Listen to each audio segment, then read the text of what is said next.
ఈసారి కాంగ్రెస్ పార్టీతో కలిసి కామ్రేడ్లు ఎన్నికల బరిలో దిగబోతున్నారు. ఎస్పెషల్లీ కొన్ని స్థానాల్లో మాత్రమే కామ్రేడ్లు పోటీ చేయబోతున్నారు. ఆ కొన్ని స్థానాల్లో నారా లోకేష్ గారు పోటీ చేస్తున్న స్థానం ఒకటైతే సుజనా చౌదరి గారి పోటీ చేస్తున్న స్థానం కూడా ఉంది. ఈ నేపథ్యంలో అసలు కామ్రేడ్ల ప్రభావం ఆంధ్రప్రదేశ్లో రానున్నటువంటి ఎన్నికల మీద ఉండే అవకాశం ఉందా లేదా అనే అంశానికి సంబంధించి మనతో మాట్లాడేందుకు ప్రముఖ రాజకీయ విశ్లేషకులు, ప్రముఖ సీనియర్ జర్నలిస్ట్ సిఎస్ రావు గారు మనతో ఉన్నారు. సార్తో మాట్లాడదాం. Sir hi sir. హలో. ఈసారి కాంగ్రెస్ పార్టీతో కలిసి కామ్రేడ్లు కూడా ఎన్నికల బరిలో దిగబోతున్నారు ఆంధ్రప్రదేశ్లో. ఎస్పెషల్లీ కొన్ని స్థానాల్లో మాత్రమే వాళ్ళు పోటీ చేయబోతున్నారు. వాటిల్లో ముఖ్యంగా వచ్చేసి నారా లోకేష్ గారు పోటీ చేస్తున్నటువంటి మంగళగిరిలో, అలాగే సుజనా చౌదరి గారు పోటీ చేస్తున్నటువంటి విజయవాడ వెస్ట్లో వాళ్ళు పోటీ చేసేందుకు సిద్ధమయ్యారు. ఏంటి సార్ ఈసారి కామ్రేడ్ల ప్రభావం ఆంధ్రప్రదేశ్ ఎన్నికల మీద ఏ రకంగా ఉండబోతోంది అంటే ఏం చెప్తారు? ఒకటేంటంటే చాప కింద నీరులాగా ఆంధ్రప్రదేశ్లో, విడిపోయినటువంటి ఆంధ్రప్రదేశ్లో ఉభయ కమ్యూనిస్ట్ పార్టీలు రకరకాల ఉద్యమాలు చేస్తూ వచ్చాయి గత 5 సంవత్సరాల నుంచి కూడా.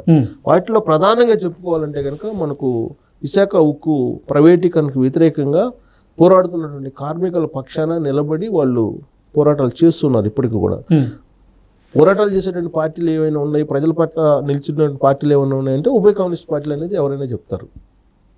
అలాంటి పార్టీలు ఇప్పుడు కాంగ్రెస్ పార్టీతో పొత్తు పెట్టుకొని ఏపీలో ఎన్నికల కథన రంగంలోకి దూకుతూ ఉన్నాయి.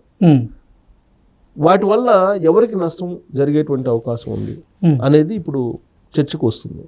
ఎందుకంటే తాజాగానే సిపిఎం ఒక ఒపీనియన్కి వచ్చేసింది. కాంగ్రెస్ పార్టీతోటి పోటీ సీట్ల సంఖ్య విషయంలో కాంగ్రెస్ పార్టీతో పొత్తు పెట్టుకుంది. ఒక లోక్సభ 8, 9 అసెంబ్లీ నియోజకవర్గాలకి సిపిఐ పోటీ చేస్తుంది. సిపిఎంకు ఇంకా కొంత ఆ సంఖ్య గురించి మాట్లాడుకుంటున్నారు. బట్ ఉభయ కమ్యూనిస్ట్ పార్టీలు కాంగ్రెస్ పార్టీతో కలిసి ఆంధ్రప్రదేశ్ ఎన్నికల్లోకి వెళ్ళబోతున్నాయి. ఇంతవరకు కన్ఫర్మ్, దీంట్లో క్లారిటీ వచ్చేసింది. అయితే దేశవ్యాప్తంగా కూడా ఇండియా కూటమిలో భాగస్వాములు కాంగ్రెస్ పార్టీ, అలాగే కమ్యూనిస్టులు, వీళ్ళందరూ కూడా ఇండియా కూటమిలో భాగస్వాములు.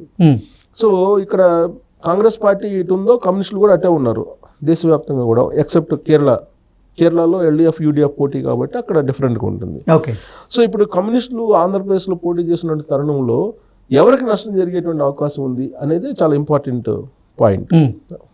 పొలిటికల్ ఈక్వేషన్స్ సహజంగా ఇప్పుడు జరుగుతున్నటువంటి ఎలక్షన్స్ ఏంటి?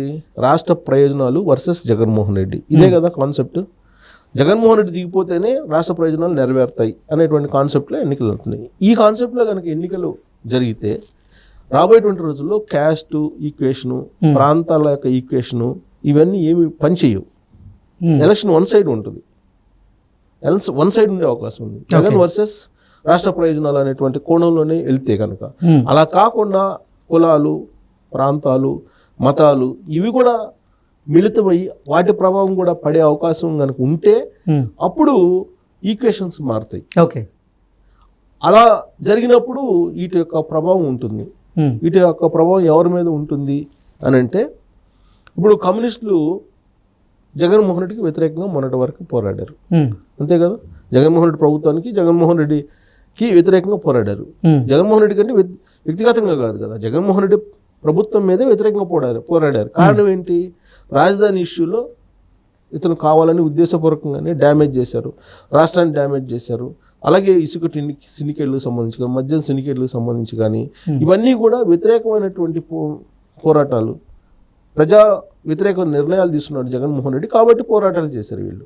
అంటే జగన్మోహన్ రెడ్డికి వ్యతిరేకంగా పోరాటం చేశారు. అంటే జగన్మోహన్ రెడ్డికి ఓట్ బ్యాంక్ ఏదైతే ఉందో, personal vote bank, hard core vote bank, దాన్ని వీళ్ళు షేర్ చేసుకునేటువంటి అవకాశం ఉంది, హార్డ్ కోర్ ఓట్ బ్యాంక్ని. అంతే తప్ప జగన్మోహన్ రెడ్డిని వద్దనుకొని హార్డ్ కోర్గా ఉన్నటువంటి డైరెక్ట్గా వెళ్ళిపోతారు, తెలుగుదేశం పార్టీకి వెళ్ళిపోతారు, గెలిచేటువంటి పార్టీకి వెళ్ళిపోతారు. సహజంగా తటస్థులు కానీ వీళ్ళందరూ కూడా వెళ్ళిపోతారు.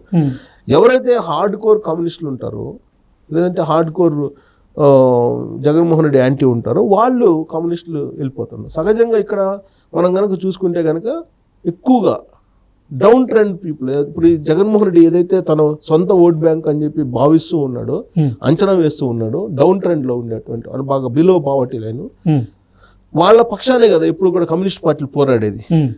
ఆ ఓట్ బ్యాంకు చీలిపోయేటువంటి అవకాశం ఉంది. ఆ ఓట్ బ్యాంకు నీకు కమ్యూనిస్టులకి, కాంగ్రెస్ పార్టీకి వచ్చేటువంటి అవకాశం ఉంది. అప్పుడు జగన్మోహన్ రెడ్డి భారీగా నష్టపోయేటువంటి అవకాశం ఉంది. ఒక పక్కమో కాంగ్రెస్ పార్టీ, కాంగ్రెస్ పార్టీ పూర్వపు ఓట్ బ్యాంక్ అంతా జగన్మోహన్ రెడ్డి దగ్గర ఉంది. అలాగే క్రిస్టియన్ ఓట్ బ్యాంక్ కూడా జగన్మోహన్ రెడ్డి దగ్గర ఉంది. కొంత మెజారిటీ పోర్షన్ నేను చెప్తుంది. సో క్రిస్టియన్ ఓట్ బ్యాంక్ నేమో షర్మిల రూపంలో చీల్చుకుంటుంది, ప్లస్ సోనియా గాంధీ రూపంలో చీల్చుకుంటుంది కాంగ్రెస్ పార్టీ. అలాగే హార్డ్ కోర్ కాంగ్రెస్ పార్టీ వాళ్ళు ఉంటారు, వాళ్ళు ఇప్పుడు వైఎస్ఆర్ కాంగ్రెస్ పార్టీ దగ్గర ఉన్నారు, వాళ్ళు కాంగ్రెస్ పార్టీ వైపు వచ్చేటువంటి అవకాశం ఉంది. అలాగే డౌన్ ట్రెండ్ ఎవరైతే ఉన్నారో, అడగారిన వర్గాలు ఎవరైతే ఉన్నారో వాళ్ళు కమ్యూనిస్ట్ పార్టీ వైపు ఆకర్షించే అవకాశం ఉంది. అంటే 100% ఓట్లు వైఎస్ఆర్ కాంగ్రెస్ పార్టీ నుంచి చీల్చుకునే అవకాశం ఉంది, కమ్యూనిస్టులు కానీ అలాగే కాంగ్రెస్ పార్టీ కానీ. దానికి కారణం ఏంటి? మత ప్రాతిపదికన చీల్చుకునే అవకాశం ఉంది. ఇది వైఎస్ఆర్ కాంగ్రెస్ పార్టీ ఓట్లు. కాంగ్రెస్ పార్టీ అణగారిన వర్గాలు, నేను న్యాయం చేస్తున్నాను, నా ఎస్సీలు, నా బీసీలు, నా మైనార్టీలు అంటున్నాడు కదా ఈయన. సో అణగారిన వర్గాల పక్షాన్ని నిరంతరం పోరాడేటువంటి పార్టీలు ఉన్నాయి, కమ్యూనిస్టులు ఉన్నారు. సో అలాంటి వాళ్ళ ఓట్ బ్యాంకు ఇప్పుడు జగన్మోహన్ రెడ్డి నుంచి ఈ కమ్యూనిస్టులు షేర్ చేసుకునేటువంటి అవకాశం ఉంది. కాబట్టి ఓవరాల్గా సినారియో తీసుకుంటే జగన్మోహన్ రెడ్డికి భారీగా కమ్యూనిస్టులు గండిగొట్టబోతున్నారని చెప్పి మనం భావించడానికి అవకాశం ఉంది. ఇక్కడ అసలు కమ్యూనిస్టులు ఏ కాన్స్టిట్యున్సీలో పోటీ చేయబోతున్నారంటే, ప్రత్యేకించి మనం చెప్పుకోదగ్గ కాన్స్టిట్యున్సీలో మంగళగిరి ఇప్పుడు పోటీ చేస్తున్నారు. ఎవరు?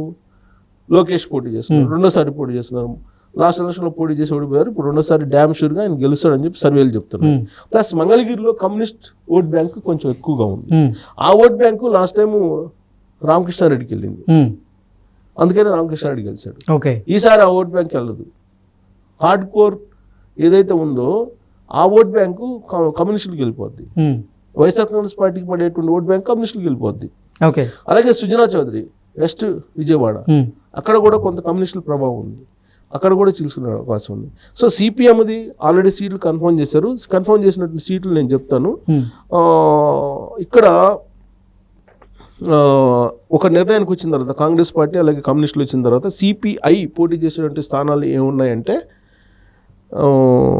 Vijayawada west, Visakhapatnam west, Visakha west, Pattikonda, Tirupati, Rajampet, Eluru,